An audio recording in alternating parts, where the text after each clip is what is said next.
Ladies and gentlemen, the following segment of the podcast is presented exclusively by Hillsdale College. For over 175 years, four purposes have defined Hillsdale's mission: learning, character, faith, and freedom. Thank you for listening, and my sincere appreciation to our brothers and sisters at Hillsdale for their great sponsorship.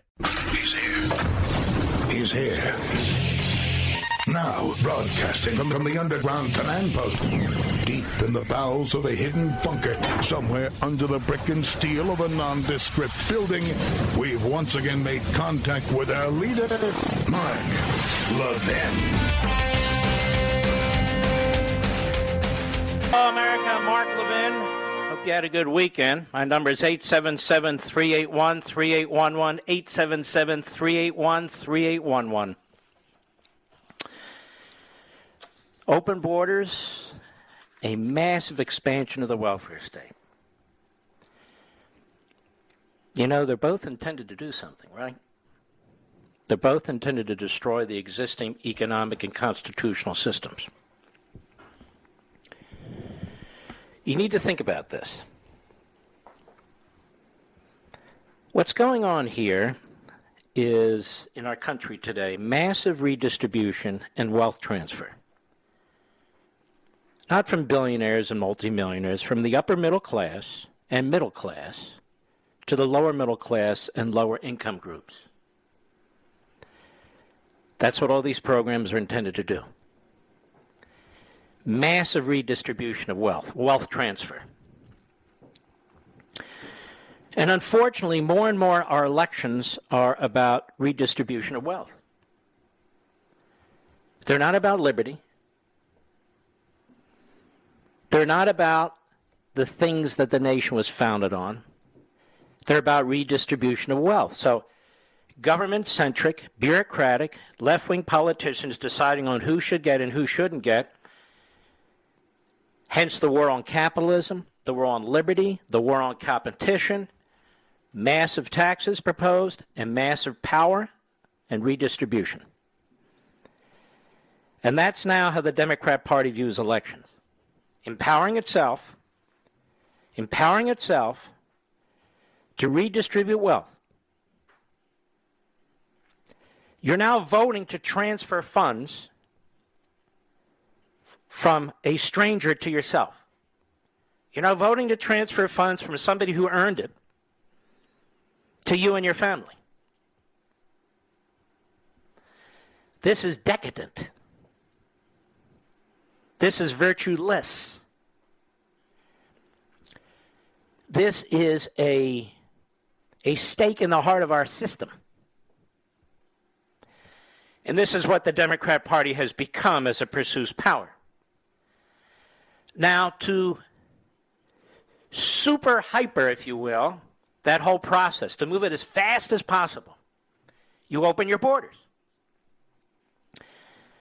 Wealthy people, highly educated people from other countries, highly skilled people from other countries, whether they're highly educated or wealthy or not, for the most part, don't make up the bulk of the people who are coming into the country illegally. Even the media and the Democrats should agree with this. They tell us these are poor people, these are people in need, these are people this, that, and the other, trying to escape their societies. But don't call them S-hole societies. That would be racist. And yet, in essence, that's what they're calling them. And that's what the people escaping them are demonstrating by their own actions. But that's a footnote. So by importing more and more low-skilled, unskilled, illiterate, certainly in English, individuals into the country, including, listen up, people who are not vaccinated, including people who have diseases, not giving a care whatsoever, not even a curiosity on what illnesses they're bringing into the country, turning a blind eye to it all while putting the iron fist in the face of the American citizen. The goal is to pursue these ends. That's why you have groups like Media Matters and Media and the others running interference for this. So what's happening now is the Democrat Party is not only changing the way we vote and trying to nationalize it in order to destroy any integrity in the voting system. which they know benefits them because they're the party of fraud. They just are. Fraud in their policies, fraud in their economics, fraud, period. They want every election now to be an election, a vote on the transfer of funds from one person to their base. And they want to grow their base by growing the massive welfare state. In that way, you can't beat them. Sorry, folks.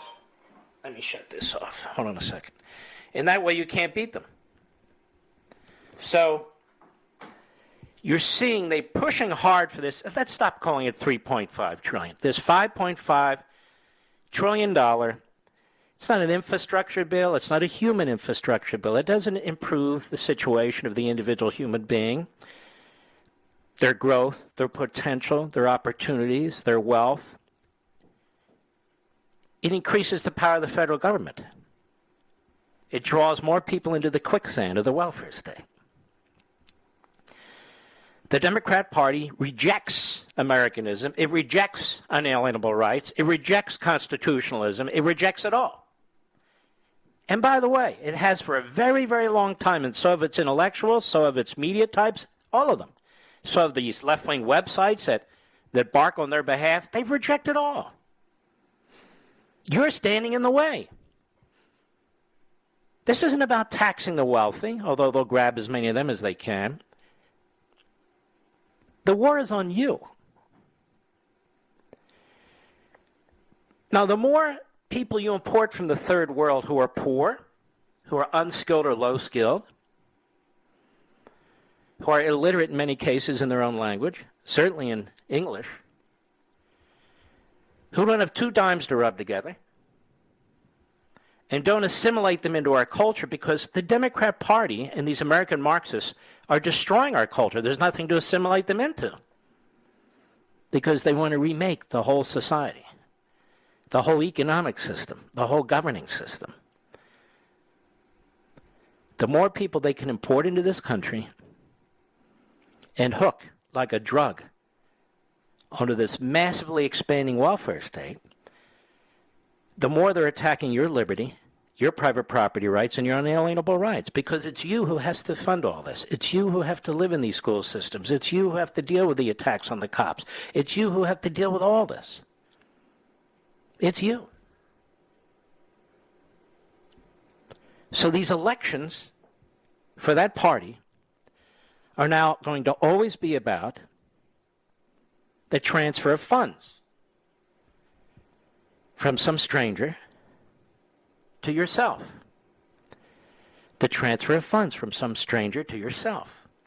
And they are telling the people that if you want to be the beneficiaries of this transfer of funds, you join us, the Democrat Party. We will use the power of government.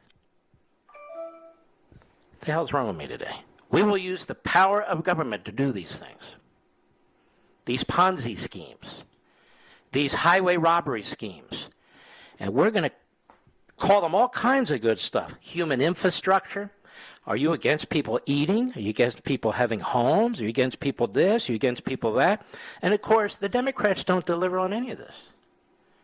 The Democrat Party is older than the Republican Party. What have they delivered on?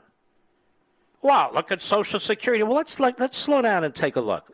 Let me hit the third rail. What kind of program is Social Security today? The trusts have been broken. They stole all the money out of the trusts. If that's okay, why can't you do that in the private sector? If that's compassionate and righteous, why can't you do that in the private sector? You do that in the private sector, you go to prison. So they tell you in your payroll you're going to make a contribution to your own account. And Social Security Administration is such a fraud, it even sends out information about how much you have in your own account. You have nothing in your account. You have IOUs in your account. The Treasury Department has taken every plug nickel out of every Social Security trust fund and every account and has spent it. Medicare, same thing. Almost $300 trillion now in IOUs to entitlement programs for people who have, quote unquote, a right. they've destroyed them. It's only a matter of time till that presents itself, till that's manifested. It's only a matter of time. This stuff can't go on forever. Well, Mark, it hasn't happened yet, but when it does, it'll be a horrific human collapse because people become dependent on you. Promised me. What else is wrong with Social Security? Well, it's a universal program, so people who don't need Social Security still pay into Social Security. People who do need Social Security have paid into Social Security are getting a pretty good deal right now. But their children are not going to get a good deal at all. And their grandchildren are going to get nothing. Nothing. Just like Medicare. Nothing. So it's what I'm saying. It's one generation versus another. And the politicians do this to us. There is no reason to have open borders, ladies and gentlemen. Why do we need open borders? Why are we inviting people from the third world to come here? Compassion, they say? Compassion? Well, the same people were more than happy to leave 80,000 of our comrades in Afghanistan, hundreds and hundreds of American citizens in Afghanistan. It's not about compassion. The Democrat Party doesn't do things for compassion. It does things for power. Look at who runs that damn thing. Biden, Pelosi, and Schumer, do they look compassionate? These are evil people. Evil. And so they want every election now to be about transferring funds, redistributing funds from that person to this person, from this group to that group. But they must hit the middle class for it to work. They must take from the middle class in order to feed their army of overpaid bureaucrats in Washington and in many capitals out throughout the country. They must hammer the middle class in order to get them to comply with the Internal Revenue Code. They must hammer the middle class because the great middle class, the masses, were created out of the Industrial Revolution. So it's war on the Industrial Revolution. It's war on our economic system. So you must make the middle class pay a price unless they switch sides. Wouldn't it be better to get benefits than to have money taken from you to pay the benefits? So voting is now not about who's a better leader, that's for sure. Not about strengthening the republic, that's for sure. Not about upholding the Constitution and on and on and on. Voting now is about redistribution of wealth, wealth transfers, fund transfers. Comes down to brass tacks. And how they do polls. Would you like free health care? Absolutely. Now ask if they should pay for it. Absolutely not. And of course, they have their foil. The rich, the rich, the rich. Well, one day the rich will be people who have anything, as opposed to nothing. Like in the Cambodian rice fields. You have 2 baskets of rice. I have 1 basket of rice. You're rich. I want your basket. You think I'm kidding? Or take that illustration anywhere, in any radical, aggressive autocracy. You'll see the same thing. Rather than talk about individual opportunity, creating the environment for people to be free and mobile, to seek their own opportunities, to have free will and so forth. The Democrats never talk about that. They talk like every autocratic, demagogic, strong man and strong woman the world has ever known. You have to trash people. You have to create categories of people, whether it's race, whether it's wealth, whatever it is. And you have to keep beating them to death with the big lie over and over and over again. And if people don't agree, you need to start censoring them. You need to start preventing them from their opinions being heard. Republicans will never win if elections come down to this. And so the Democrat Party is changing the citizenry. The Democrat Party is changing the rules of the game. The Democrat Party is in pursuit of absolute centralized iron-fisted power. They want to crush any competition, whether it's competition of ideas, economic competition, or political competition. That's what's at stake right now. That's not what's being discussed on cable or network or radio or anywhere else. That's exactly what's taking place this week on Capitol Hill. I'll be right back. Mark Levin.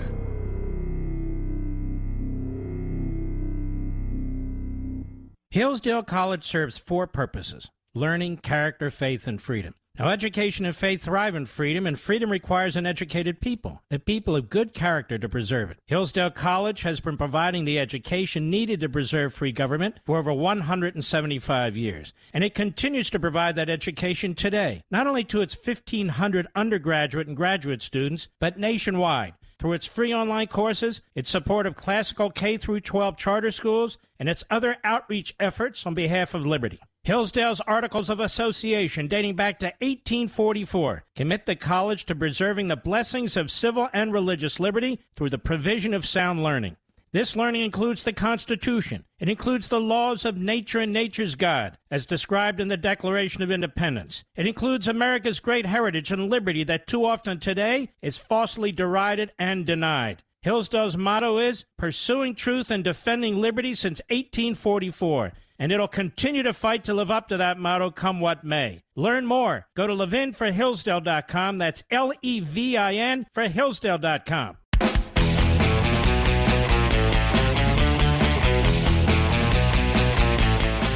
What's happening here is immigration is becoming a program for dependence. That people who want to come to the United States, as a result of a few Supreme Court decisions, will get free public education. They will get free emergency medical care. And as the Democrats continue to expand health care for non-citizens, they will get even more expanded health care. You have some reporters for Fox who've talked to a number of the Haitians and others who come to the border and have crossed the border, and they say, why have you come here? Because we need health care, because we're poor, we need XYZ, and so forth and so on. Even though many of the defenders say they need to come here from liberty to escape tyranny and that sort of thing, many of the people coming here are coming for the welfare state. I told you last week the reports were that most of the Haitians who came here, with 12,000 or more released into our country, 12,000 or more released into our country, came from Chile, where they were already refugees. So they weren't escaping anything. But they know the American welfare state is more generous. I'm not just talking about Haitians, by the way. I'm talking about anybody. And that's happening. The word's gotten out to the rest of the world, every corner of the world. And so this will clearly destroy our country. The same party that is responsible for that is massively expanding the welfare state and then attacking people who actually pay taxes for everything. You. I'll be right back.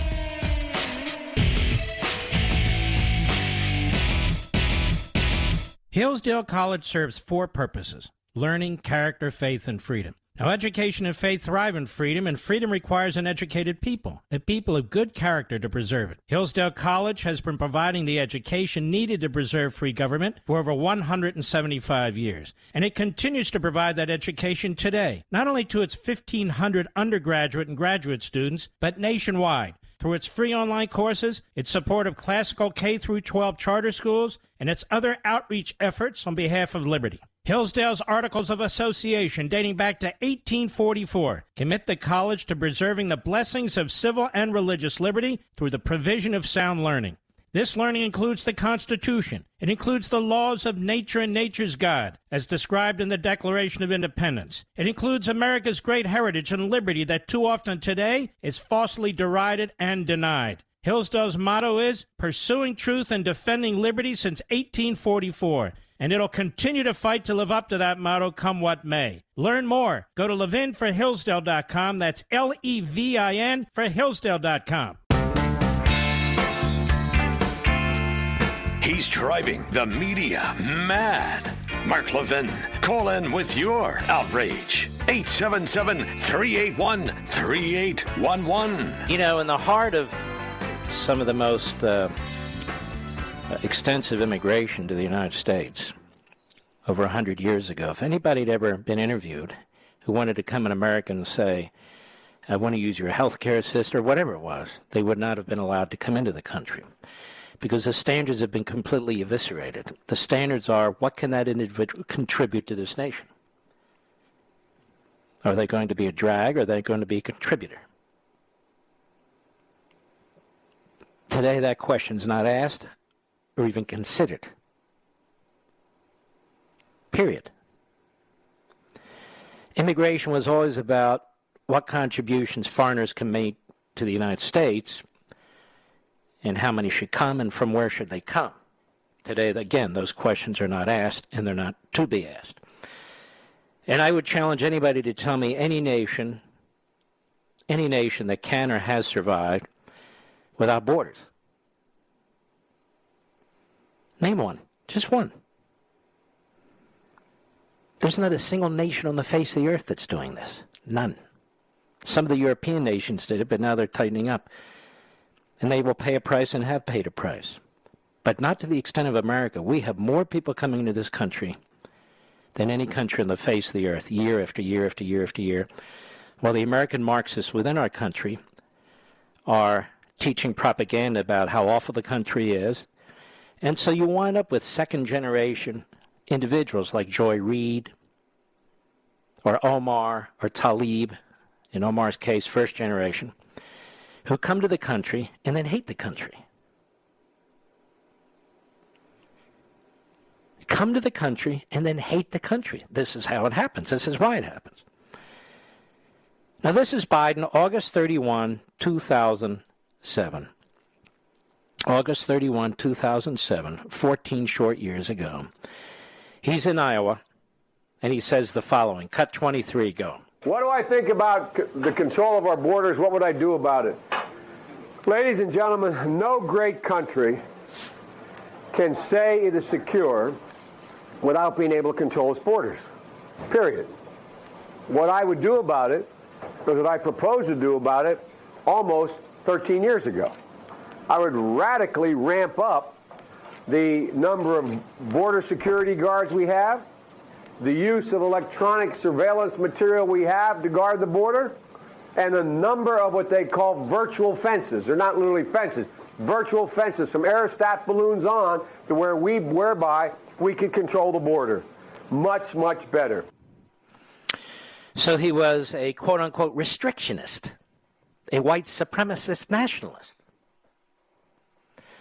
Now, securing the border has nothing to do with all these character assassins out there attacking people. You look throughout the history of mankind, you always have character assassins of the sort you see at Media Matters and elsewhere. Washington Post, New York Times. There's always been character assassins. And they are the hemorrhoids of history. If they're remembered at all, that's how they're remembered. And one other thing. The late, great Russell Kirk, a major conservative thinker and historian, he explained in his book, Conservative Mind, From Burke to Eliot, and that book was published 1953. And this is in my book, Rediscovering Americanism. I would argue that the three most important books I ever wrote, American Marxism, Liberty and Tyranny, and Rediscovering Americanism. Rediscovering Americanism being the heaviest. And he explained in his book, and I quote, liberty, in short, cannot be discussed in the abstract, as if it were totally independent of public virtue and the framework of institutions. John Adams' knowledge that freedom is a delicate plant, that even watering it with the blood of martyrs is dubious nutriment, impels him to outline a practical system for liberty under law. Liberty must be under law. There is no satisfactory alternative. Liberty without law endures so long as a lamb among wolves. Even the compass of civil laws does not sufficiently hedge liberty about. Under cover of the best laws imaginable, freedom may still be infringed if virtue is lacking. Damn near every founding father said you cannot have liberty without virtue. Kirk says, what sort of government then will stimulate the indispensable private and public virtue comprehended in the Golden Rule? And the answer, of course, is a constitutional republic. That's all.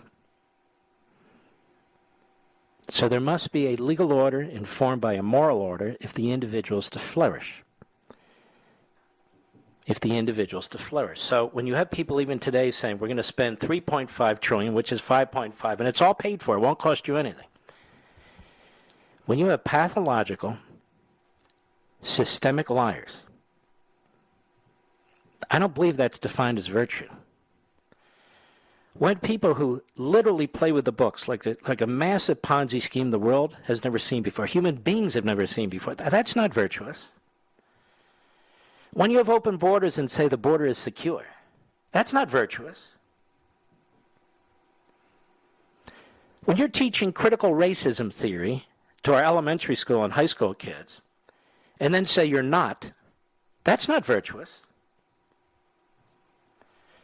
When you're trying to change our voting system to have a one-party state, in effect, and to have voting not on leadership qualities and so forth and so on, but on who can give me more and steal more from the other guy, that's not virtue. When you're trying to pack the Supreme Court, pack the Senate, destroy the bumper system that protects us from rogue and tyrannical elements, like the filibuster rule, like the Electoral College, that's not virtuous. So the media, these American Marxists, lack virtue. And they don't care. Because they are fanatics. They're zealots. That's what they are. I'll be right back. Mark Levin.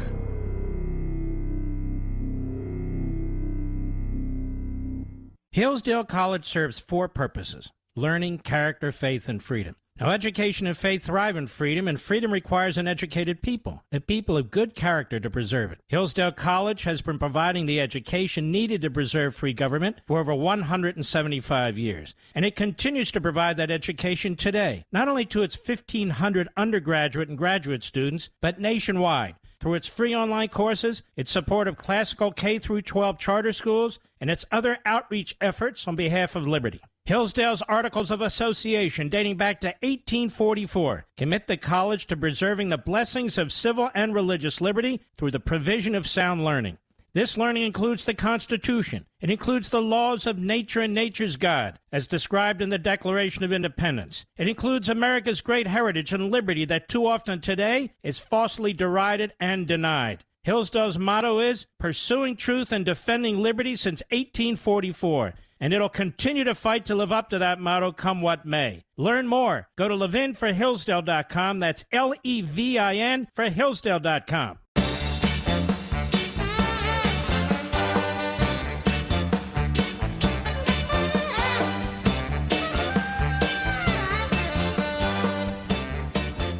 What do I think about the control of our borders? What would I do about it? Ladies and gentlemen, no great country can say it is secure without being able to control its borders, period. What I would do about it was what I proposed to do about it almost 13 years ago. I would radically ramp up the number of border security guards we have, the use of electronic surveillance material we have to guard the border, and the number of what they call virtual fences. They're not literally fences. Virtual fences from aerostat balloons on to whereby we can control the border. Much, much better. Yeah, he doesn't he sound even stupid there? It's stupid, man. But all that said, totally different position 14 years later. Same with the entire Democrat Party. They've decided to change their constituency, change their base. That's what they've done. And you're required to go along with them.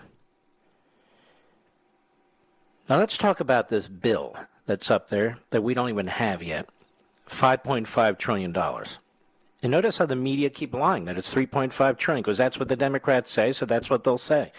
Here's Pelosi on ABC this week. Cut one, go. Well, Chuck Schumer and I and Secretary Yellen the other day came forward in a press event and said that we had reached a framework of agreement. People said, well, what are the specific? Well, we'll see what we need. We'll see how the numbers... Okay, so they want to vote on this Thursday. Today's Monday, and we'll see what we need.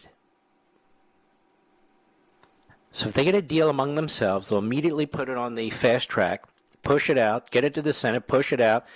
Members will have 24, 48 hours to read it. You'll have no time to read it. They'll pass it. And this is what Bernie Sanders calls we the people. Go ahead. Down and what we need in that regard, but we have agreed on an array of pay-fors in the legislation. This will be paid for. Okay, so folks, I don't know how this disgusting, evil, endlessly lying human being can sleep at night. I don't know how she does it. I really don't. I don't know how she does it. It's not paid for. It'll never be paid for. But that's the propaganda now. Jen Psaki, they're online, the White House briefing today. Cut 2, go. There's not disagreement about the fundamentals of what we're trying to achieve. And there is agreement that we need Which is cradle to grave. That's what they're trying to achieve. Go ahead. Climate crisis, that we need to cut costs for childcare, for college, that we need No, we don't. No, we don't. I'll be the one that says no. No, you want childcare, you pay for childcare. You want children, they're your responsibility. They're not my responsibility. I had children. We took care of our children. I didn't ask for anything. I wasn't born this way. I made myself into what I am, like everybody listening to this program. You want children? Take care of your children.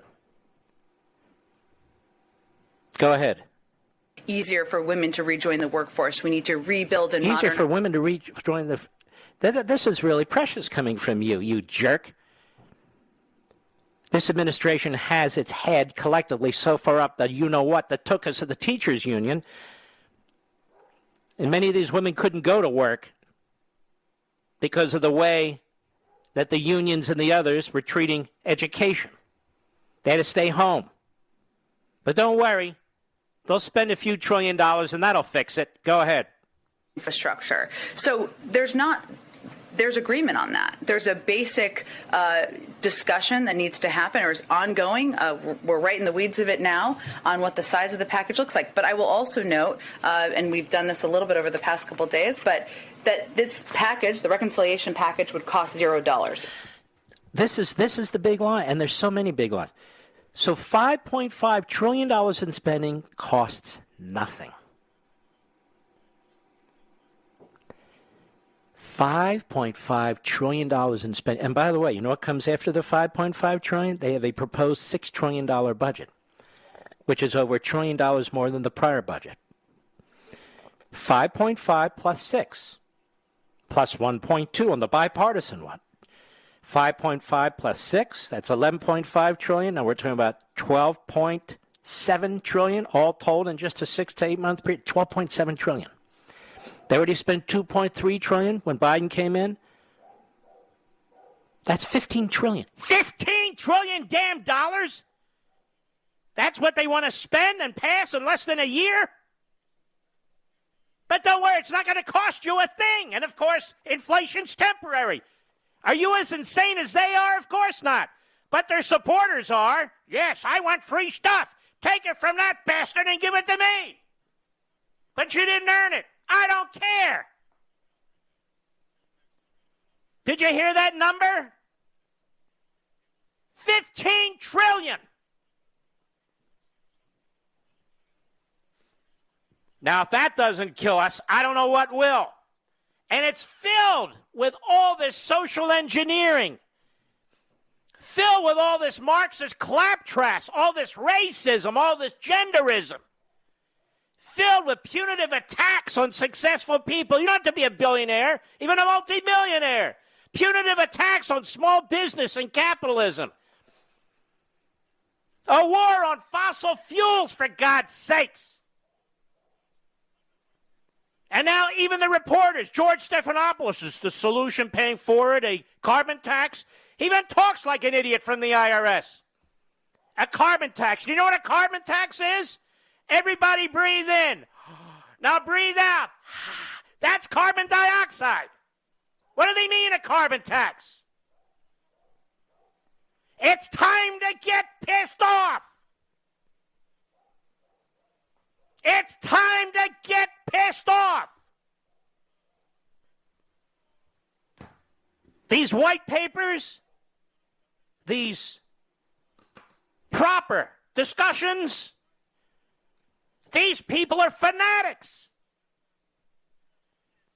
They do not have any authority under our constitutional system to be doing most of this. None. I don't give a damn what the U.S. Supreme Court said over the last 80 years. They do not have the authority to screw with your life, to screw with your livelihood, to screw with your private property. What the hell do you think America was founded on in the first place? No, I'm not going to get a heart attack. My blood couldn't be flowing any better. My God, the hell's happening to our country? They don't like trickle-down economics. That's the phrase they gave for Reaganomics. The greatest sustained economic growth in American history, where more people came out of poverty, where more people entered the so-called middle class than ever before in American history, followed a few decades later by a tremendous bolt to the economy under the Trump tax cuts.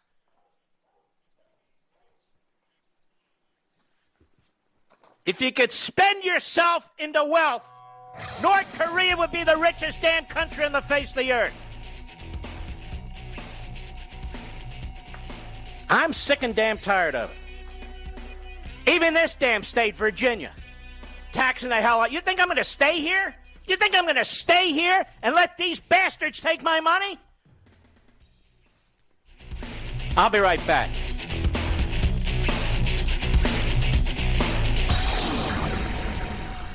He's here. He's here.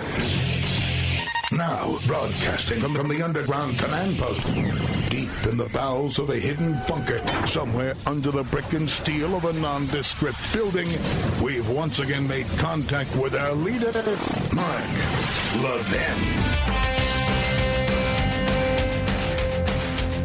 Hello, America. Mark Levin here. Our number, 877-381-3811, 877-381-3811. So the Marxist propagandists go out full bore on the Sunday shows from this Pramila Jayapal, a real reprobate. And then you even have, listen to this one. This is the Washington Compost.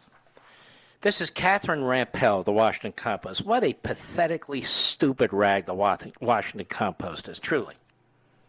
And what a bunch of low IQ activists they hire. Like Catherine Rampell. And then Brian Stelter interviews her. Brian Stelter has disgraced himself.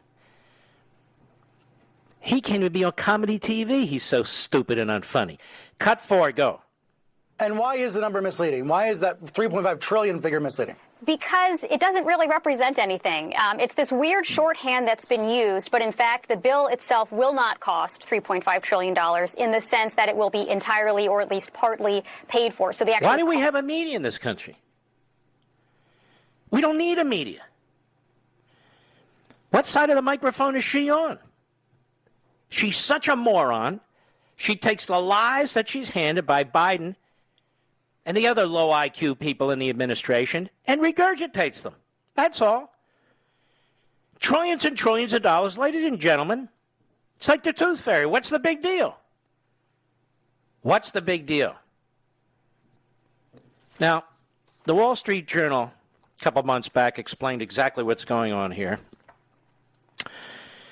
They said the budget resolution fact sheet Democrats circulated includes only a bare-bones description of the bill's major programs for tax credits, new entitlements, health care, climate, and housing. Some categories include this revealing caveat, quote, the duration of each program's enhancement will be determined based on scoring and committee input, unquote. That's Washington speak for admitting the budget will be built on phony assumptions and gimmicks. Democrats know their proposed tax hikes and dubious pay-fors will not come close to fully funding, quote, every major program that President Biden has asked us for, unquote, as Schumer claimed. Their plan is to include every program but start small and pretend they're temporary. This will let them skirt the budget reconciliation rule that spending cannot add to the deficit outside a 10-year budget window without triggering the 60-vote threshold to pass, the filibuster rule.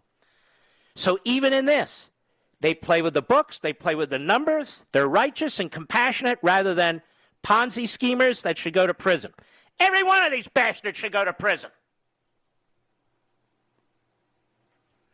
The nonprofit Committee for a Responsible Federal Budget examined the budget outline, released a more honest, this is back in July, analysis of the bill's cost. An estimate is based on Joe Biden's fiscal 2022 budget proposal and legislation that Democrats have already proposed that will fill in the budget blanks later this year. Assuming the major provisions will be made permanent and continue through the 10-year budget window, the group says, quote, the policies under consideration could be between $5 trillion and $5.5 trillion over a decade. This is why I keep saying we're talking about $5.5 trillion. One example, in their March COVID bill, Democrats increased the child tax credit from 1 year to $3,600 for children under age 6 and $3,000 for ages 16 to 17. Democrats now want to extend it further.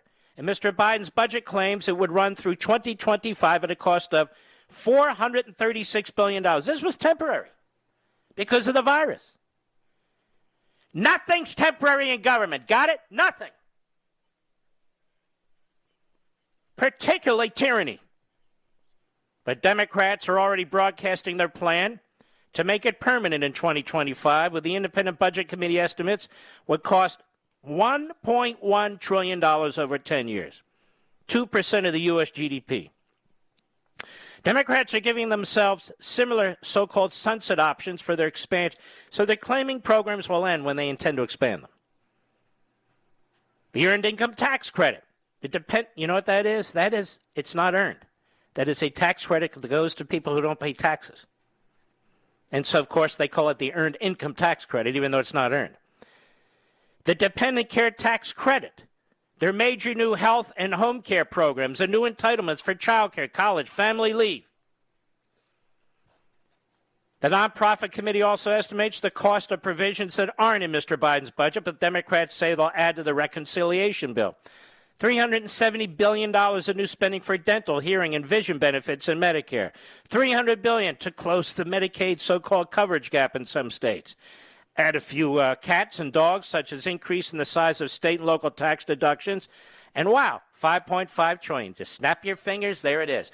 But it's not costing anybody anything. It's nothing. Sick.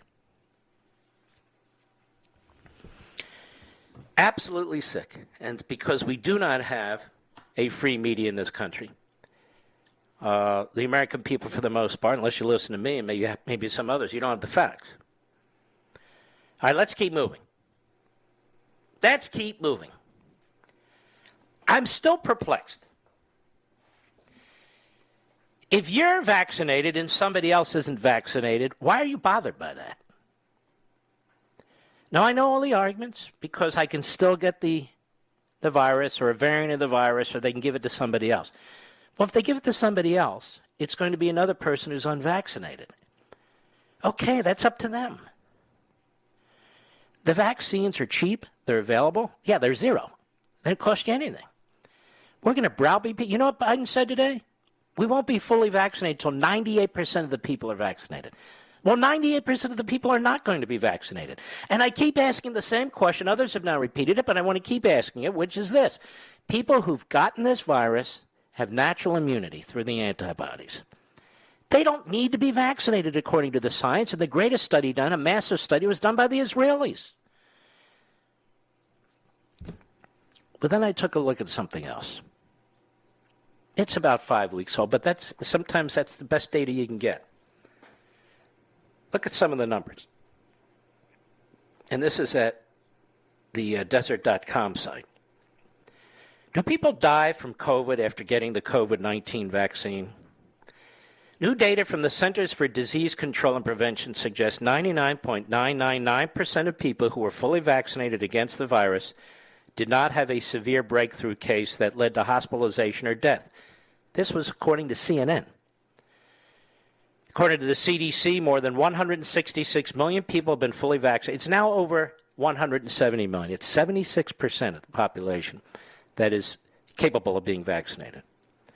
The new data suggests 1,507 people, now this is in August, or about 0.0001% of those fully vaccinated people died from getting the COVID-19.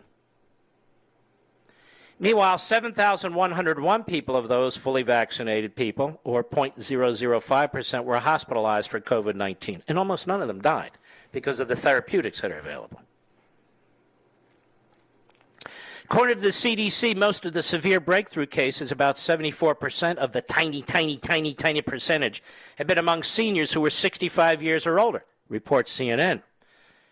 About 20% of the people who died from COVID-19 after a breakthrough case died from something other than COVID-19, though they had a breakthrough case when they died, according to CNN. And that's always very murky in terms of breaking out the numbers. And so this is accurate back to August, because that's what I have.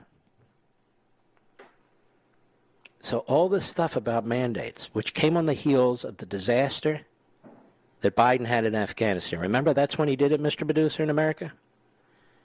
That's when he announced he was putting in place mandates and OSHA and all the rest of it. Remember that, folks? The science does not support this. If the science supported it, I would tell you. I have no reason not to tell you. It doesn't support what Biden is demanding. It doesn't support what DeCamio is demanding. It doesn't support what Newsom's demanding. It doesn't support it. It doesn't support it. Period. But you hear people who just accept what the government says. Folks, Joe Biden has done nothing to add to our arsenal of medicines to fight this virus. Nothing. He hasn't announced an Operation Warp Speed. He hasn't put anybody in charge. Nothing. He keeps saying, when I came into office, only 4 people were vaccinated. It's because the vaccines had just come out. More of the lies and the lack of virtue. Just lie over and over and over again. This is why people like me say, talk to your doctor, your personal doctor. Get the facts from your own doctor. And if you want my opinion, if you don't have some kind of underlying malady, then get vaccinated.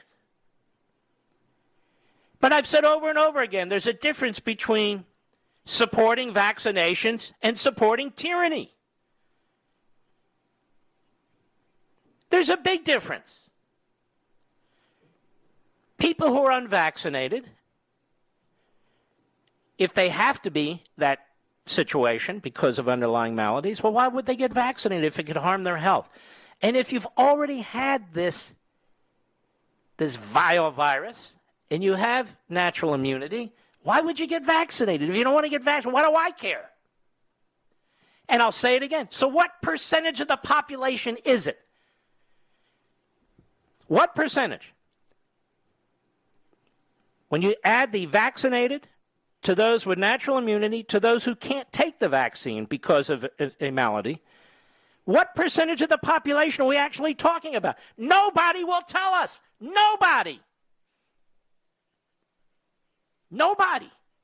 I would ask these corporate executives and CEOs that are mandating on all their people in their companies, do you have a number? What's the number? Chairman, CEO, chairwoman, what's the number? There is no number. Because I have a feeling, and I've said this now how many weeks, that it's much, much smaller than they're letting on. Much, much smaller than they're letting on. And I also said the other day, just to underscore it, what Biden wants to be able to say is, I know all these people are dying, you know. All these people died on my watch, but even though we had 3 vaccines and therapeutics that we didn't have much of, we had some of it, not vaccines, but therapeutics on Trump's watch. He had to reinvent the world. Biden's just taken from the frosting on the cake. And still he's a foul-up. It doesn't mean people aren't dying from this virus. Of course they're dying from the virus.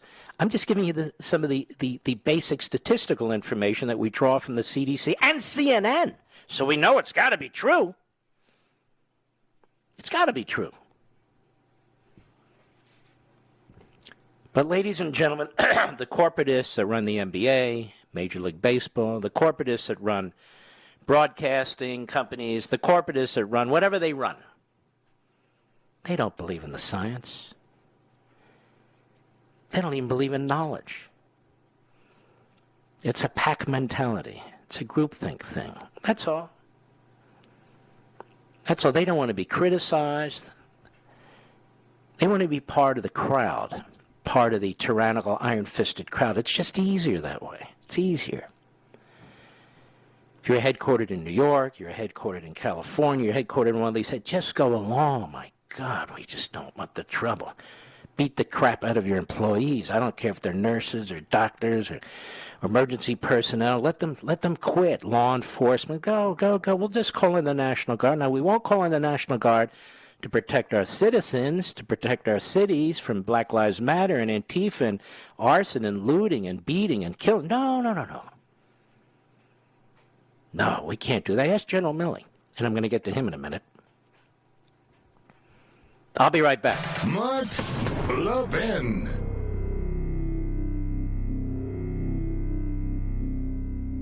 Over 2,000 of you, my listeners, made the switch from overpriced wireless carriers to Pure Talk over the past few months. We want the rest of you to join us and to see what we're talking about. If you're with AT&T and Verizon or T-Mobile, your family could save over $800 a year just by switching to Pure Talk. You get great coverage, you can keep your phone and your number, and you'll save a fortune. Pure Talk is the top-rated wireless company by Consumer Affairs, with the absolute best consumer service team based right here in America. Does that sound good?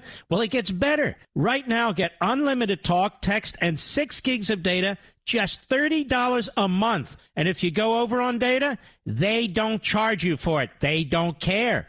Go to puretalkusa.com and enter promo code Levin Podcast. Again, puretalkusa.com, promo code Levin, Levin Podcast. And when you do, you'll save 50% off your first month.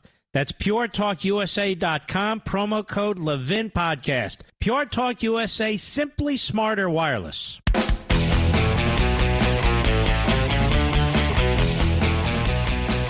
All right. Joe Biden got a booster shot today. I think he needs a rabies shot, don't you, Mr. Producer?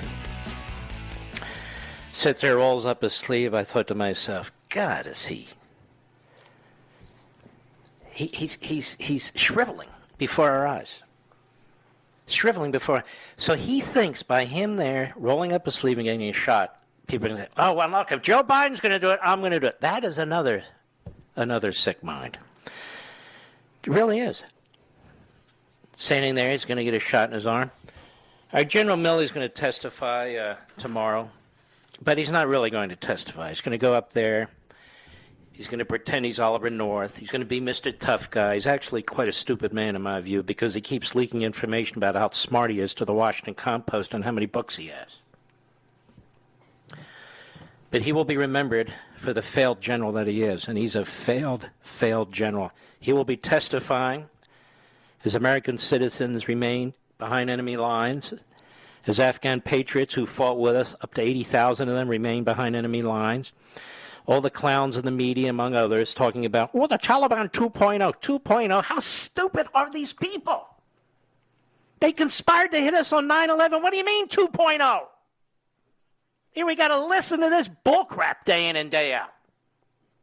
So let me tell you what's going on tonight as I speak. The Democrat propagandists and cabal who hate America It's not, they say, no, it's a battle between the progressives and the moderates. Look how they talk about stuff. No, it's a battle between the Marxists and the weasels in the Democrat Party. The Marxists and the weasels. Like this Gottheimer. Is that his name? Gottheimer. Wasn't that a song? Remember that song? Nobody knows what I'm talking about. Yes, it was a song, but I don't know if it was Gottheimer. Gottheimer. I'm a moderate. No, you're not, you jerk. No, you're not, you jerk. It's about time people in Bergen County, New Jersey and environs wake the hell up. Guy's a weasel. It's a battle between the out-of-the-closet Marxists and the weasels. No, I'm a moderate. Voted down the line with Eva Pelosi, bringing the San Francisco agenda to Bergen County, New Jersey. Congratulations. And he's not the only jerk. And I hope they all get their asses kicked in the midterm elections. You watch how they'll move to, listen, I'm part of the can-do committee that we can do it, If it wasn't for me, Anyway, so this is how they campaign. But I read that there's 5 to 10 Republicans who may go along with this stuff. Did you read that, Mr. Producer? It was in a piece by Axios, and we know Axios, Politico, they never lie. 5 to 10 Republicans may go along? Well, next time Kevin McCarthy's people contact us, Mr. Producer, would you ask them if that's correct and who they are? And while all this is going on, while the American Marxist movement has coalesced, while they intend to use their barest, the bare majority to destroy our country, there's Liz Cheney on 60 Minutes. Oh, my God, she's always wanted to be on 60 Minutes.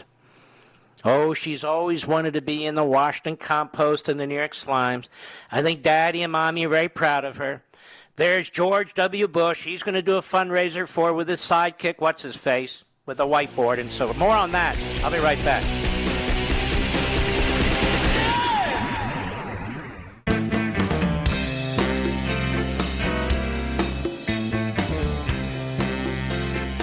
Mark Levin, making conservatism great again. Dial in now, 877-381-3811. Now, you all know that when you spend $5.5 trillion, it is spending money, right?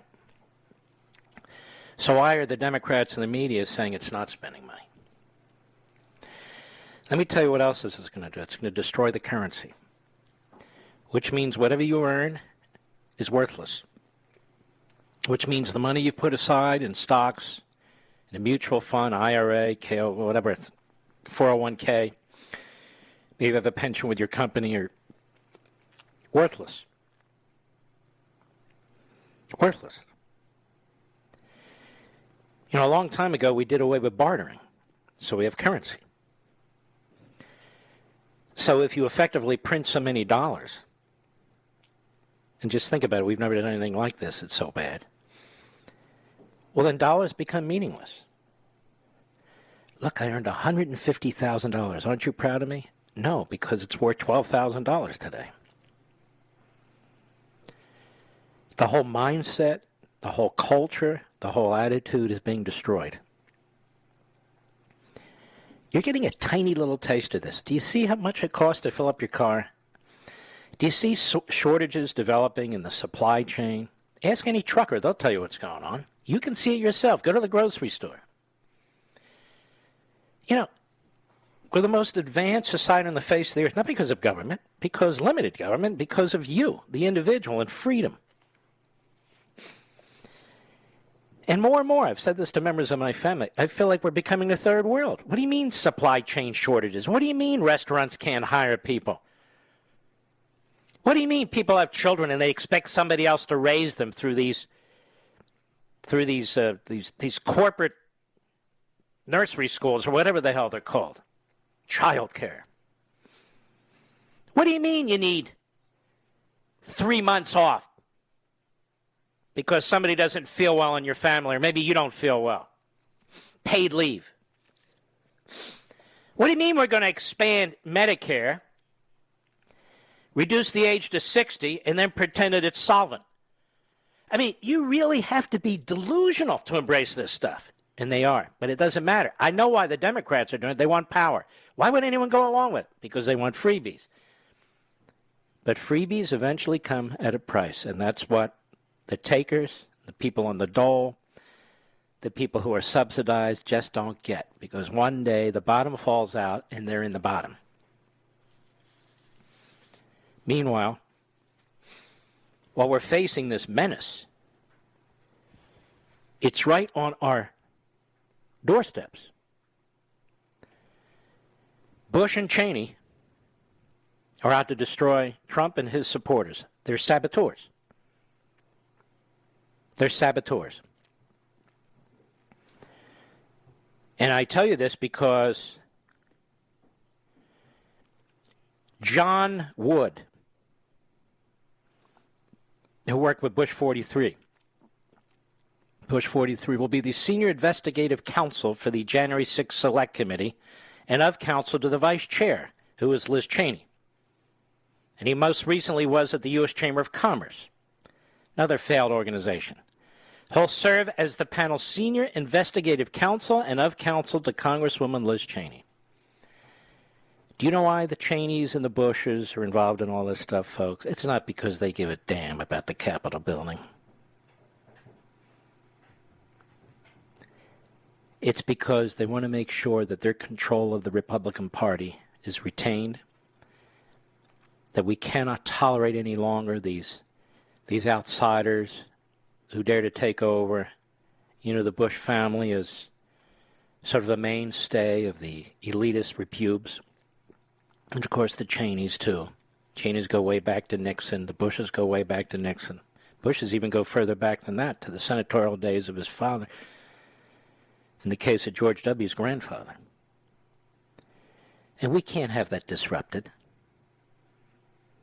So we're going to be subpoenaing stuff. We're going to be the good little servants of Pelosi, the good little servants of the chairman of the committee, who now apparently Liz Cheney is buddies with. Buddies, of course. They disgrace themselves. We got criminal investigations. We've got the Biden administration and their political attorney general. They're all over this stuff, including abusing people's rights and so forth. Even some of the judges have raised eyebrows and so forth. So the whole criminal side is this, no, we need to investigate. I wouldn't give them a damn thing under any subpoenaed document, and I would fight them on a number of grounds. First of all, Congress's job is not to conduct a criminal investigation. But we're not. There's a legislative purpose. Number two, the committee was not formed properly. The Speaker of the House is not the House of Representatives. And since half of the House pretty much didn't even get to participate in the process and wanted to participate in the process, and their members were rejected, that this is a rogue operation. Completely rogue operation. When it comes to members of Congress, like they want to subpoena McCarthy and the other members of Congress and so forth, there's clearly constitutional problems with this. I've taken a good look at it myself. There's the speech and debate clause, among many other arguments. So I would drag them through the dirt, drag them through the courts, get it into the next election cycle, and then deal with the whole thing that way. But this is what Liz Cheney is focused on. This is what the Cheney family, the Bush family are all focused on. While the country's crumbling, you know, George W. Bush, one of his best friends now is Michelle Obama. You remember that? Oh, yeah. Must be nice to be on the ranch in Waco, Texas. On the Waco farm in Waco, Texas, what I was trying to say. I've always liked George W. Bush. I met him a few times, very, very nice. Certainly not the brightest president I've ever met, but a very, very nice guy. Seemed to have a lot of common sense, but here, not really. All the years in Obama and his destructive conduct and behavior, he never said a word, because he's buddies with Michelle. You know how it works. Biden, he barely said anything terrible about what Biden was doing in Afghanistan. It was all very careful. Then comes along 9/11, really almost a religious event in this country, and he uses it for political purposes, to attack Trump and his supporters. Then later he said, I didn't really mean to. Well, of course you did. And then there's Liz Cheney, hiring John Wood, who worked for George H.W. Bush. He's going to be the senior investigative counsel. What's he going to investigate? One wonders, doesn't one?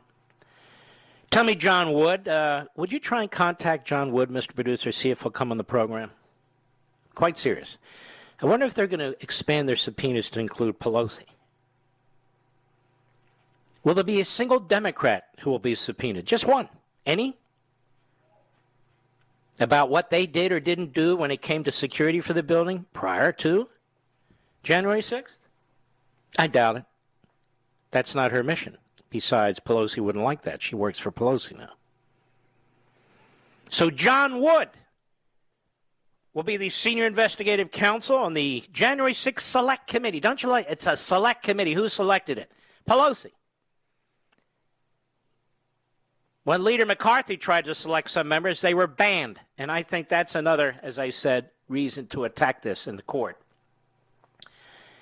And one of the things I would say that one party effectively is using it for political purposes. It's an abuse of taxpayer funds, regardless of what Cheney and Kinzinger are doing. Lapdogs. There she is on 60 Minutes. You see, she puts country before party, ladies and gentlemen. She puts country before party. You don't, obviously. You put party before country because you're also in love with the Republican Party, not the country, apparently. Isn't that the irony? She is the birth child of the Republican Party. She's the birth child of the Republican establishment, she and others. The marriage of the Bush-Cheney family, that's how she got her politics.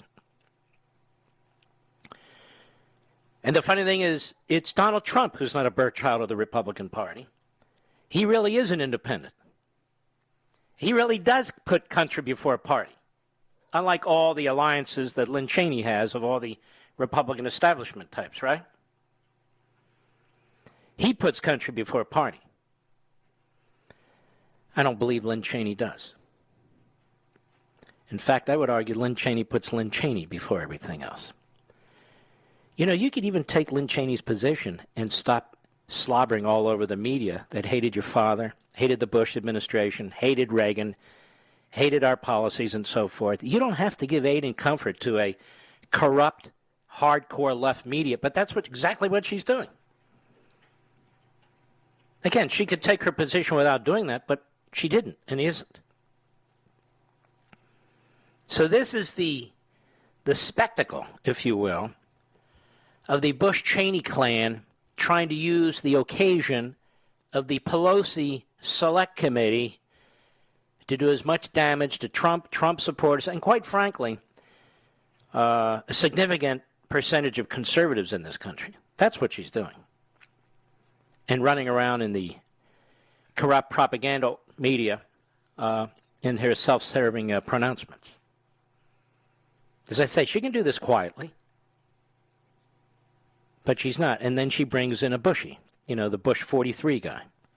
John Wood. Oh, not John Wood. I don't know who the hell he is, but you understand. I'll be right back. Mark Levin.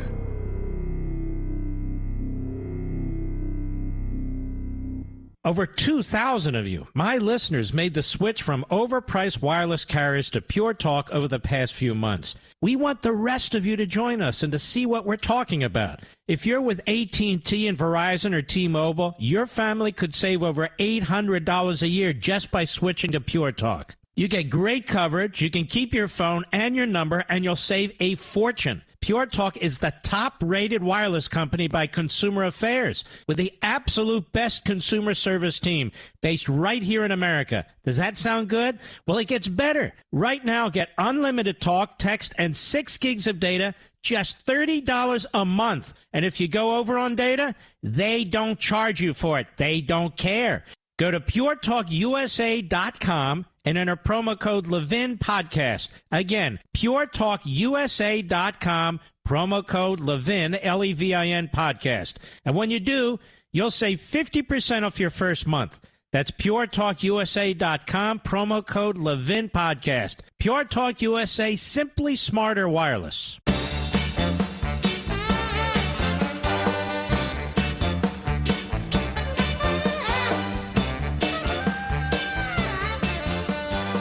Just one step after New York, City Democrats seek to give voting rights to nearly 1 million non-citizens, our friends at Breitbart write. Why not? It's just a matter of time. California wants illegal aliens to be able to be appointed to various committees or even get elected to the city councils. You see? Virtue. When you lack virtue, you kill your country. When a group like Black Lives Matter that is anti-Semitic and promotes the overthrow of the country and is a Marxist-run organization and a violent organization is treated with celebrity, country's failing. When the FBI doesn't get to the bottom of Antifa, which has caused enormous damage and unbelievable number of assaults, the country's failing. There have been people who, before who have said that it's time to abandon the FBI, time to close it down. I do think we need a federal bureau because of all the interstate crime that takes place. But I wouldn't have a problem with replacing it now. I would not have a problem with replacing it now. But you see, here's the problem. If we do replace the FBI, the Democrat Party remains. And when you really think of it, the Democrat Party is the center of most evil in this country when it comes to the use of government against the citizen. It's the home of American Marxism for the most part. And I meant to mention to you that this book keeps chugging along because of you. It just keeps chugging along, 20,000, 25,000, 30,000 a week and so forth. Nobody's ever seen anything like this. This is the gossip book like Woodward and Dopey. This isn't a novel about sex. This is a substantive book. And I'm going to tell you a little secret. I don't believe I've ever said this on the air, Rich, but who knows? If I did, it was only once.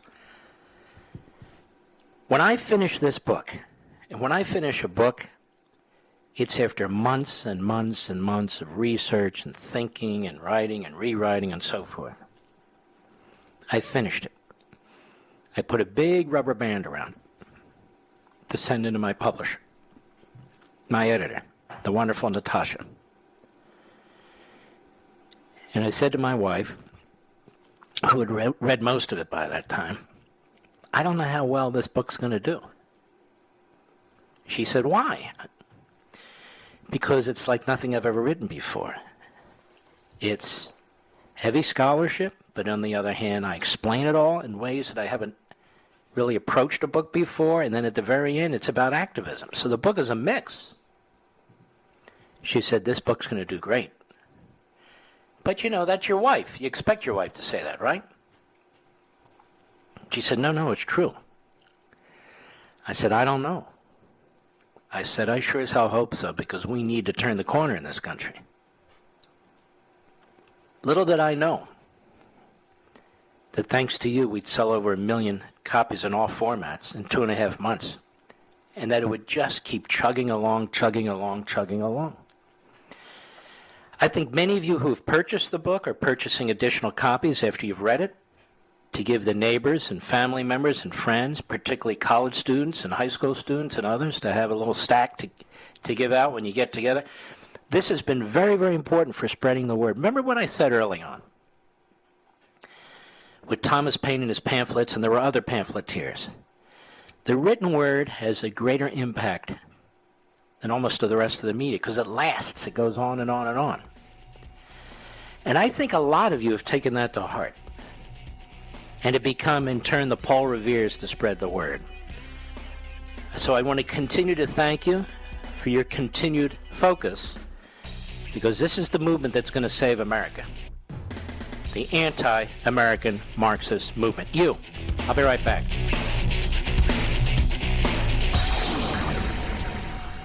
Ladies and gentlemen, this final hour of the podcast is sponsored exclusively by AMAC, the Association of Mature American Citizens. Now over 2 million conservative members strong, AMAC believes in and stands up for the values that we care about: faith, family, and freedom. Thank you for listening, and please support AMAC. And you can become a member at amac.us/join. He's here. He's here. Now, broadcasting from the underground command post, deep in the bowels of a hidden bunker, somewhere under the brick and steel of a nondescript building, we've once again made contact with our leader, Mark Levin.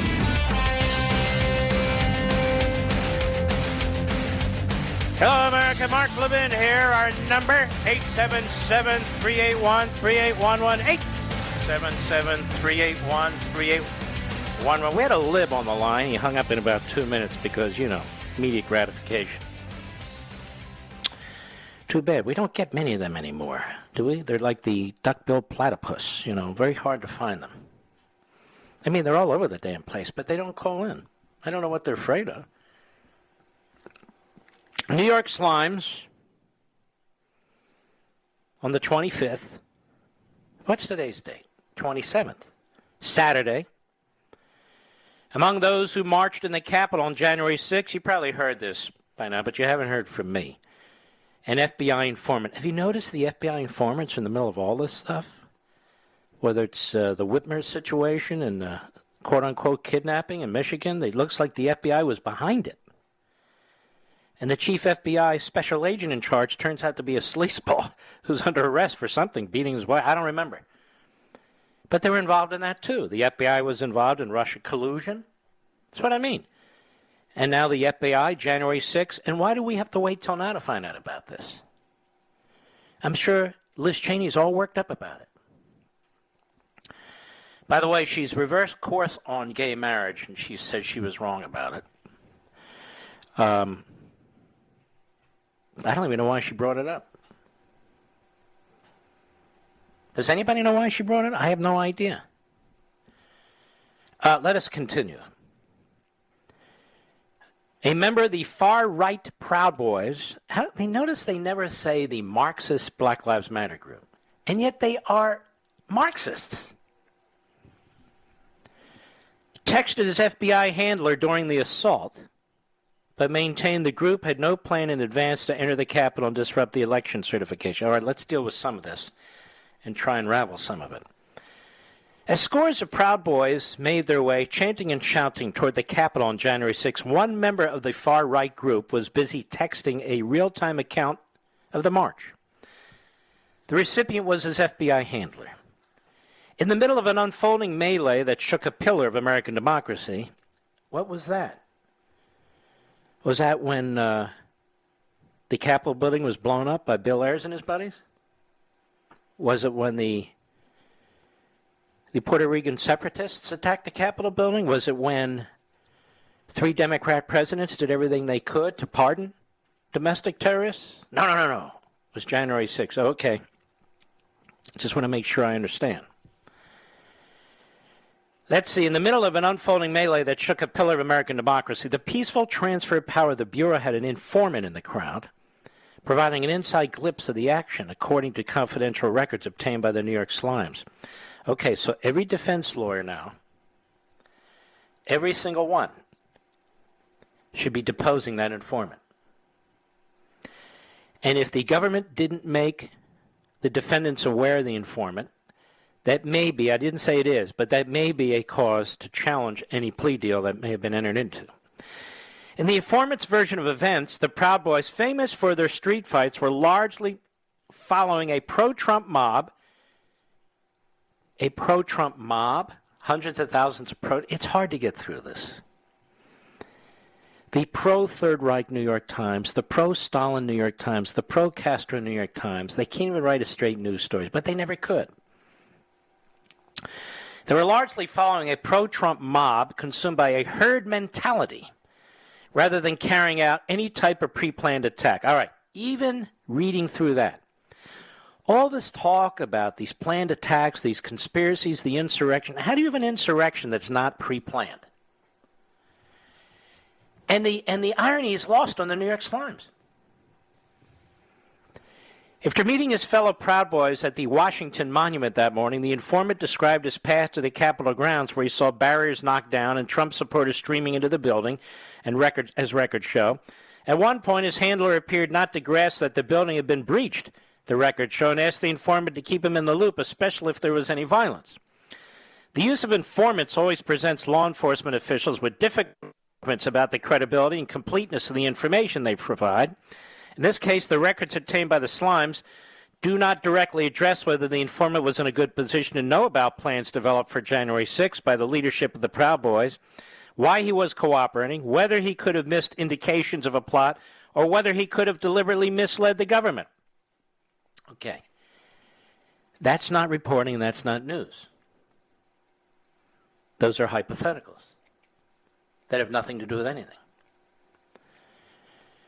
But the records and information from two familiar with the matter suggest that federal law enforcement had a far greater visibility into the assault on the Capitol, even as it was taking place, than was previously known. So the prior paragraph was intended to take the edge off this, but they couldn't ignore it.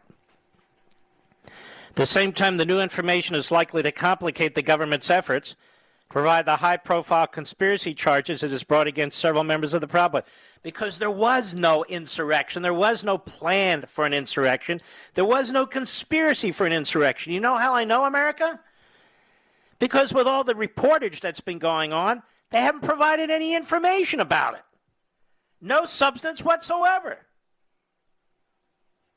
On January 6th and for months after, the records show the informant, who was affiliated with a Midwest chapter of the Proud Boys, denied the group intended to use violence that day. In lengthy interviews, the records say, he also denied that the extremist organization planned in advance to storm the Capitol.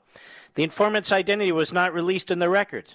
Extremist, right-wing, okay, fine. But can't you at least attempt, when it comes to one of these domestic terrorist left-wing groups, to use the proper nomenclature? Of course not.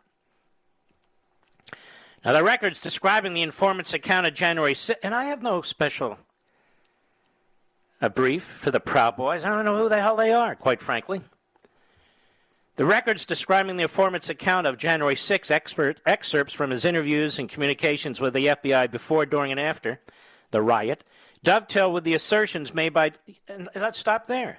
Maybe aspects of this were a riot, but you can see why the government didn't want to release all the other video, where people were wandering around and they weren't rioting, which is why they're charged with trespass. Maybe my correction of this article, every other syllable, is taking away from it, but I do want to get to the heart of it.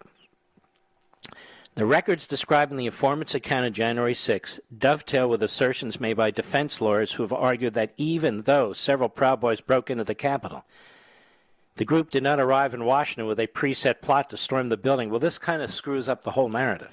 They also raised new questions about the performance of the FBI in tracking the threat from far-right groups like the Proud Boys. The records provided to the Times on the condition that they not be directly quoted show the FBI was investigating at least two other participants in the rally on January 6th and asked the informant to make contact with them, suggesting that they might be Proud Boys. And the records indicate the FBI officials in Washington were alerted in advance of the attack that the informant was traveling to the Capitol with several other Proud Boys. The FBI also had additional informant with ties to another Proud Boy. So the FBI was all over this, which raises a lot of questions. Number one,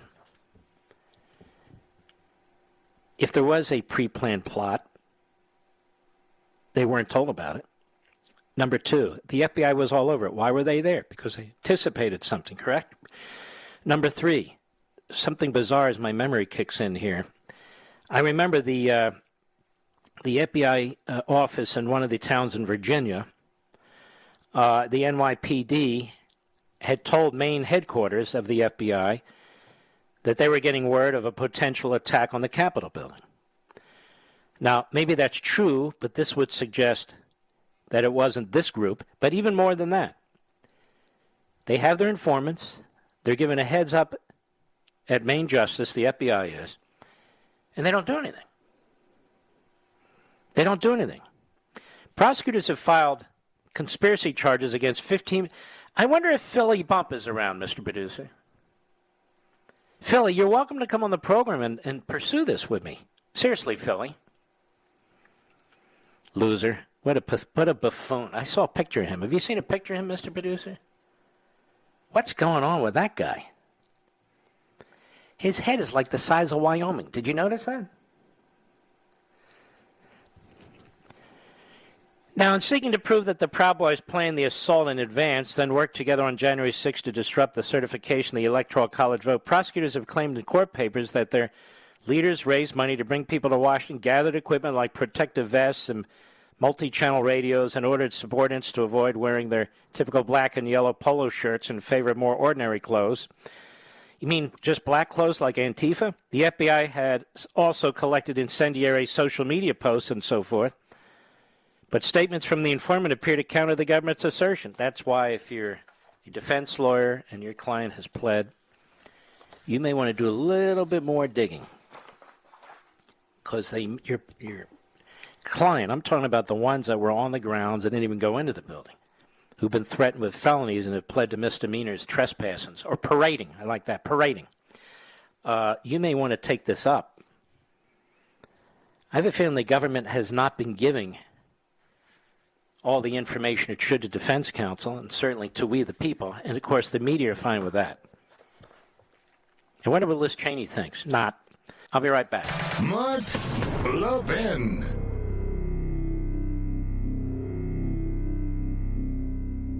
AMAC, the Association of Mature American Citizens, is one of the fastest-growing organizations in America, now over 2 million conservative members strong, and I'm one of them. AMAC believes in and stands up for the values that we constitutional conservatives care about. More than talk, AMAC fights. A full-time presence in Washington, AMAC pushes back against reckless spending, disasters like Medicare for All, and the expanding reach of the federal government. And beyond advocacy, joining AMAC gives you access to a wealth of benefits and discounts, including special member-only rates on car insurance, travel discounts, cell phone plans, and a hell of a lot more. And if that's not enough, you'll get AMAC's bi-monthly magazine, full of insightful articles on issues that matter to most of us, we conservatives. As I said, I'm an AMAC member, and you should be too. Join today at amac.us. That's AMAC.us.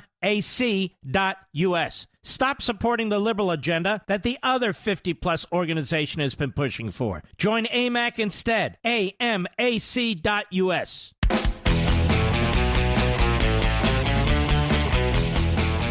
Let's take some calls. Let's go to Glenn, Little Rock, Arkansas, the great KARN. How are you, Glenn? Mark, doing fine. Glad to talk to you. Thank you, sir. When I was growing up and in the 70s and, high school and college, we looked at how Russians and places like that were as far as things that were reported. You couldn't get the news across right. The press and other powers that be were doing things the wrong way. Yeah. So I think people right now still remember that, who are my age. I'm 65 now. And your book is here right on time because the thing is, just like thinking about Russian collusion as far as with Trump, these things prove to be wrong. Your book is true today. Years from now, it'll still be true. But now's the time for us to organize, like you said before. And here in Little Rock, I'm glad there at our radio station that we try to have rallies on things and do different things because you got to strike right now. Mr. Producer, isn't this Doc Washburn's country? Our man, Doc Washburn, we love him. He's a good man, isn't he, Glenn? He very much is. He always says those who try to divide us are up to no good. That's the truth. That's an easy, simple statement. Well, he's right. He's right. Glenn, thank you, my man. I appreciate the compliment. And don't hang up. We're going to get you a signed copy of American Marxism. Thank you, sir. Let's go to David, Allentown, Pennsylvania. More my neck of the woods. When I was growing up, for sure. On the Mark Levin app, how are you? Mr. Levin, this is the greatest honor of my life to speak to you. Thank you. I want to say to you, quick to the point, I bought your book. I read it. I'm reading it again. It's not for uneducated people. Just take your time, step by step. No. And I want to buy another book, and I'm going to bury it in a plastic bag in my backyard for prosperity. Yeah. I'll tell you what. It's wrong in America. Yeah. Yeah. I'm going to send you a signed copy so you can bury that other one. But I hear you, ladies and gentlemen. You hear him, too. He speaks for us. Look how upset he is. Right, David? It's just what's happening is unbelievable. You don't know how much. I only bought 2 books in my whole life. The other was The Unfreedom of the Press. Mm-hmm. And, of course, I only went to community college, so I'm not, educated. I had to buy those books because I had no choice, business, mathematics, and things like that. But your book, it needs to be, because I don't know how long this country's going to last, and I don't think it's going to last very long. But I want to bury your book, and someday someone might dig it up. Well, thank you. You want to put it in one of those capsules, I guess. But, David, I want to thank you. Don't hang up. I want to send you a signed copy of American Marxism. People have told me they've read it 2 or 3 times. You take your time, go through it. If you don't want to read it, we've got 2 audio available. One is through digital. One is through DVR. We've tried to make this on as many platforms as possible available to everybody. What is it? What did I say? Oh, my goodness. DVD. Yes, it's not available on DVR. DVD. And we have a lot of trucker buddies, and that's exactly how they listen to it. That's how Senator Ron Johnson listened to it. So I appreciate it very much, David, and we feel your pain and we agree with you 100%. Renee, Fairfax, Virginia, the great WMAL, where Joe Biden won that county, my old county, by like 38, 39%. And years ago when I lived in Fairfax, it was a Republican county. It just shows you how fast they've turned these areas. Yeah, he didn't win with my help. No. Mark, you are my hero. I saw you at the Birchmere on Saturday night, and that was the first time I've been out in years. We had a blast at that WMAL event, didn't we? Very nice event. Yes. Oh, it was absolutely wonderful. Very, very, very nice event. Mark, of course, Larry O'Connor couldn't stop cursing. I think you had one too many. I'm just saying. Oh, my gosh. That was not bad. I'm just messing with you. He's my buddy.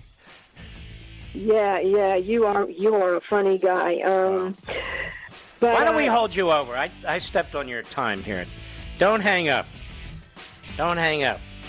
We'll be right back, folks. Stick with us.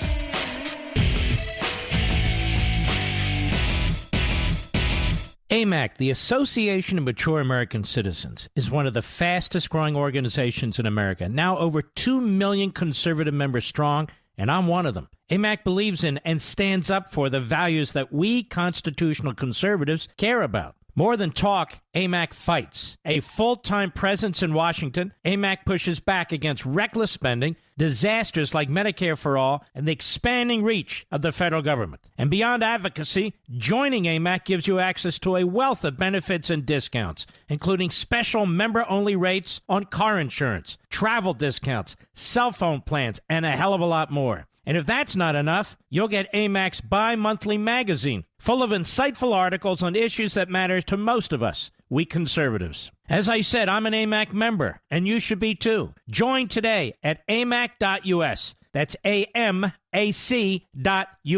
Stop supporting the liberal agenda that the other 50-plus organization has been pushing for. Join AMAC instead. AMAC.us.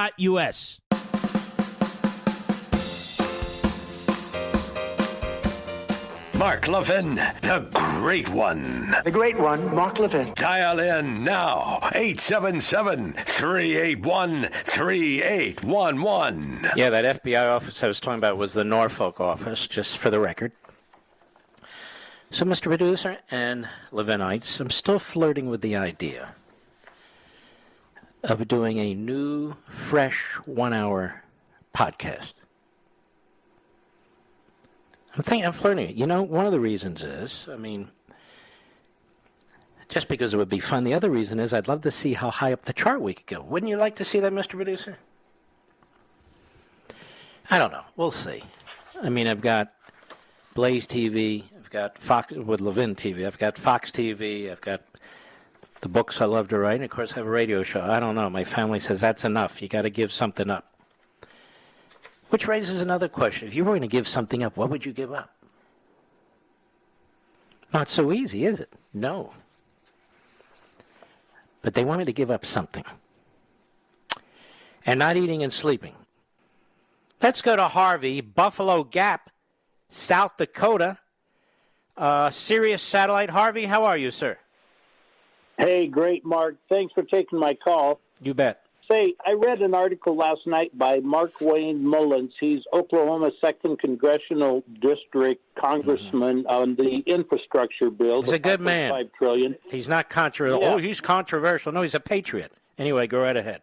Well, and he's pointed out some numbers. I'm a rancher in South Dakota, and he's pointed out that they are now including within this a tax on a cow that would be $2,600 per head. What? Now, the economics on this is... Now, let me just slow you down. I'm guessing it's like with fossil fuels. It's methane. They want to control what we eat. They want to control how we eat. You know, this is what I mean. I don't know if that's in there or not because I have no independent way of knowing, but it's the sort of thing that they would stick in there to destroy different businesses and to change and control who we are. Go right ahead, Harvey. Well, understand the economics that if a cow has, over her lifetime, 9 calves, in our industry, the average that you might make per calf over a 9-10-year period of time would be about $100 per calf. Nothing. So that means that you have a $900 opportunity that would be costing you a $2,600 tax liability. And if I went and sold my cow, they're only worth about $1,300 now with the drought that's going on. They would instantly bankrupt the beef industry. And the dairy breeds are being taxed at a rate of $6,500 and $500 per head of swine. Unbelievable. What, are the vegans in charge? I'm sorry? Are the vegans in charge? What the hell's going on here? We can't figure it out, but if I'm a Convention of States district captain, and if there's anybody that has been on the fence... But Harvey, I'm guessing they're tying this to pollution, seriously. Yes. And, of course, anything they can tie to carbon dioxide, they will. Methane and so forth. And, well, I would contact your 2 senators. I think Senator Thune needs to wake up and get his head out of Mitch McConnell's butt and find out what the hell's going on. Well, we need the Convention of States because if it is even $25 per head, that was a tax that would just be devastating to our industry. I agree with you 100%, but I would definitely call your members and find out what's going on. I will do so. Because I never heard of this before, and I think people think, well, he's a rancher in South Dakota. That's far away. Hey, let me tell you something. That food you put on your plate, it's like ranchers in South Dakota who put it there. Honestly. So most of us don't like to think about where our food comes from, but it's guys like Harvey who make it possible. All right, Harvey, don't hang up. I want to send you a signed copy of American Marxism, and thank you very much. And by the way, I like the governor of South Dakota. Nome, right? Chrissy Nome? I know she comes under attack a lot, but there's a lot worse than her. A lot worse than her. I mean, I'm in Virginia. Look at Maryland. Oh, my Lord, that guy's hey, Larry Hogan over there, Larry. And this guy Baker in Massachusetts. I can go right down the list. I want to go back to Renee in Fairfax, the great WMAL. Sorry, Renee. Go right ahead. Hi, Mark. Yes, like I said, you are my hero, and I thoroughly enjoyed your appearance at the Birchmere. I'm 62 years old. I've seen examples my whole life of virtuous people. And do you know what virtuous people do? When someone's in trouble, when there's a national disaster, an international disaster, they help them. We cannot open our pocketbooks fast enough. Mm-hmm. We cannot get there fast enough. Mm-hmm. I'm a nurse, and I have volunteered in disasters before. And if we can do neither of those, we offer our prayers. Mm-hmm. And the patriots in this country are good good people, honorable people, virtuous people. And these jackasses in Washington are trying to convince us that we are not good, that we're racist, that we're bigots. They're trying to teach our children that they are not good. They are bigots and racists. It's infuriating. I am right there with you, right there with you. I am pissed off. We are good people, and how dare they? How dare they try to say that we are not? And you know what? When if this infrastructure bill goes through and open borders, and guess what's going to happen? There's going to be no virtuous place left to go. Who is going to help when a tsunami hits? When a volcano hits somewhere? Who is going to help? Who's going to open their pocketbooks and be able to send money to help? There's not going to be any place left to go. No, you're right. All right, my friend. And it was wonderful you were at that event. And I'll say, WMAL is a tremendous lineup. Harry O'Connor and Chris Plant, and Vince, our buddy, and the programs that follow mine and so forth. And Bill Hess is a great PD, too. Just a great station. Don't hang up, Renee. We want to give you a signed copy of American Marxism, and thank you. And you certainly do speak for many of us. She certainly speaks for me, and very well, by the way. So wonderful editorial. I'm not going to read it to you. In a site called Issues and Insights, and I want to encourage you to bookmark it. And they say, Joe Biden, tax tyrant, tax cheat, tax hypocrite. He's all these things. And worse. He's all these things and worse. And, you know, I listened to some of my friends' various TV programs and so forth when I can, talking about how the media are turning on Joe Biden. They're not turning on Joe Biden. They'll give him a little slap here and there. They're never going to turn on Joe Biden. Why do you think they keep promoting Liz Cheney? They hate the Cheneys. They hate Dick Cheney. They hate Liz Cheney. But they use them. This is what Liz Cheney will never understand. This is what none of them will, including George W. Bush and his sidekick. They'll never get it, and they don't care. It's okay. They just want 6 months of 60 Minutes, 6 months of pat on the head, there you go, and then they self-righteously, they stand for the country. All the rest of you are a bunch of reprobates. Totally disconnected from the tens of millions of people who serve as the heart and the soul, the core of the Republican Party and beyond, such as their hate for Donald Trump, because Donald Trump's not one of them. Donald Trump defeated them, humiliated them. And I'm going to say this right now. Donald Trump was a far better president than George W. Bush. Don't you think, Rich? There's no doubt that he was a far better president than George W. Bush. That's the truth. And I think that annoys them to no end. I'll be right back. Mark Levin.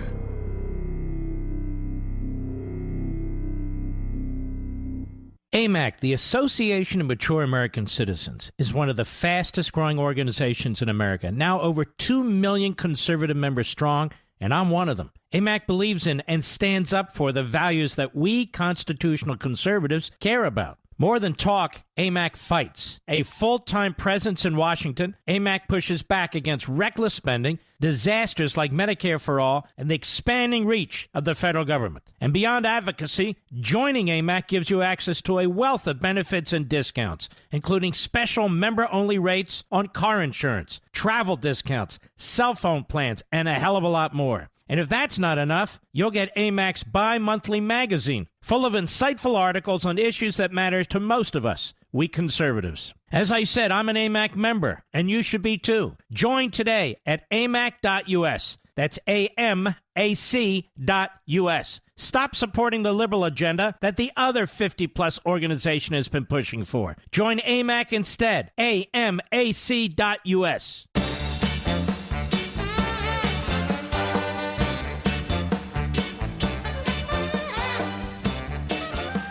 Mr. Producer, do you think that Dog the Bounty Hunter may wind up finding this guy? You know, he's pretty good at what he does. And because he's private, he can actually do some things the cops and the FBI can't do, if you know what I'm saying. I'm kind of glad he's on the job. I've always liked that guy. I don't know a lot about his back. Warren, Mark, you know, he used to... I don't care. I don't care. A lot of people don't like him, which is one of the reasons I do. I'm sort of the contrarian when it comes to things of this sort. The Biden administration purges Lee Greenwood from the National Arts Council. Singers God Bless the USA played at Trump rally. And I want to tell you what's going on with Mr. Plugs in his head. They're going into these different committees and councils and purging the Republican appointees. They're not supposed to. Trump did not do that to the Democrats. He didn't do it to the Obama appointees because they serve for a term. Could be 2 years, 3 years, 4 years, 1 year, whatever it is. And they're supposed to be allowed to serve out their term. Now, this is just the way it's supposed to work. But in Biden's America, which isn't America at all, they're purging people. They purged some people off of these various military committees. And they're suing and they're fighting back, and they should. And so this is, you know, I want to be the president of all the people. 3-letter word, people, P-E-O, you get the point. Biden administration's purge of appointees to various government advisory boards by prior presidents, mostly Republicans, is continuing with the dismissal of country music great Lee Greenwood from the National Council of the Arts. Greenwood, who wrote the country anthem God Bless the USA, which was a favorite of the late President Ronald Reagan, has become a fixture at Trump rallies. Well, we can't have that. They need to be at Biden rallies. Problem is, Biden's rally is in the bathroom. They, you know what I'm saying? He spends all the time in the bathroom. They say it's the basement. He's in the bathroom. Guy, I understand he's got a horrific case of dysentery, Mr. Producer. And until somebody tells me otherwise, I'm going to continue to believe that. So Greenwood said that he has a show coming up October 12th in Huntsville, Alabama, that he has set aside a block of tickets for veterans and caregivers. Yeah, you see, a guy like Lee Greenwood, who is a true patriot, who is entertaining, who pays a lot in taxes, he's no good. But somebody wants to come into this country who's contributed nothing to this country. They walk across the border, want our health care, our education, welfare system, and all the rest. That's good, see? Don't attack them. That's good. Joe Biden, disgusting. New Ben & Jerry's favorite pushes defunding the police. Ben & Jerry. Ben & Jerry. Ben & Jerry. Ben & Jerry are worth a lot of money, aren't they, Mr. Producer? And yet they keep their money. Why is that? How come they don't live in Ramallah? It's a nice little Palestinian hamlet. How come they don't live in Ramallah? I'm curious. They're concerned about all this stuff, but they don't want to live in Ramallah, and they don't support the police. So if you're a police officer out there and you're called to help Ben and Jerry, don't. These are two yentas dressed up as entrepreneurs. They sold their business. They made a fortune. Meanwhile, Daily Mail, Washington State school bans teacher from hanging pro-police flag in her classroom because it's too political, but BLM and pride banners are allowed. Okay, sue the school for content-based First Amendment discrimination. It's either no banners or all banners. That's the test. That's the rule. Sue their ass. And wear a neck brace just in case. Ladies and gentlemen, we salute our armed forces, police officers, firefighters, and emergency personnel. I want to thank all of you with your copies of American Marxism. You're the Paul Reveres. And I look forward to seeing you tomorrow. God bless.